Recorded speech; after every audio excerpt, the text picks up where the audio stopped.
Sanibona bangani. Incwadi enginiphathele yona ithi Umbuzanyana.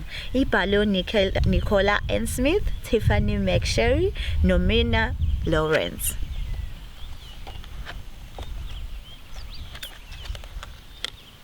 Umbuzanyana.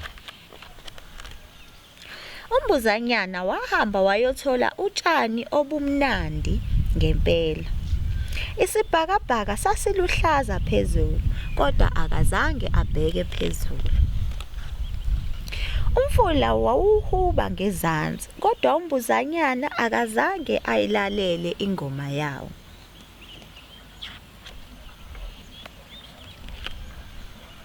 Inyoni yamemeza iqondise kuye yathi, "Unjani?"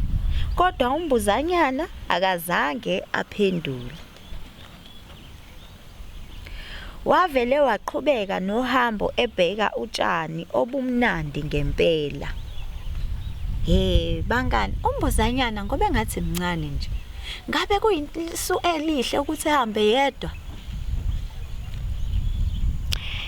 Njengalokhu eqhubeka ehamba nje, umbuzanyana wayelokhu eqhela kumama umbuzi.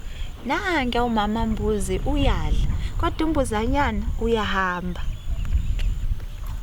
Umbuzanyana wabuthola utshani obumnandi ngempela. Wadla. Wayesehambe esekude kakhulu nomama mbuzi. Umama mbuzi wayesemangele ukuthi umbuzanyana wayeseshonephi.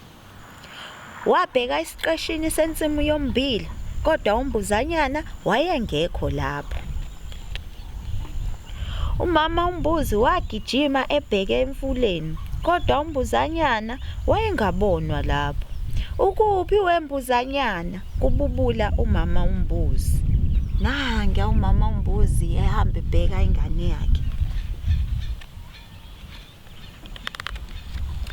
Inyoni yamemeza isiqondise kumama mbuzi. "Umbuzanyana ulele otshanini obumnandi ngaphesheya kwebhuloho." Umama umbuzi wawela ibhuloho eliqonde otshanini obumnandi. Lapho-ke wathola umbuzanyana elele zwi. "Vuka mbuzanyana," kwasho umama mbuzi ngeliphansi. "Ubukade wedukile." "Bengingedukile, bengilapha sonke lesikhathi," kwasho umbuzanyana. Iphela kanjalo-ke bangani indaba yethu. Bangani, ngabe kuyisu elihle ukuhamba wedwa uma umncane? Hayi cha bangani, nami angicabangi kanjalo, ngoba thina uma sibancane kufanele sihlezi siphephile, singaqheli kakhulu nabantu abadala noma nabanye abangani bethu ukuze sivikeleke nasemngozini.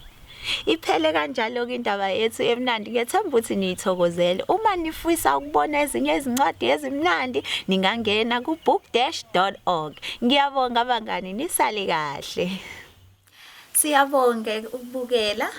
Ningakhohlwa ukubheka ama-workshops abazali okanye izinsiza kusebenza nakunye nemisebenzi eningayenza nabantwana ku-thanda.org.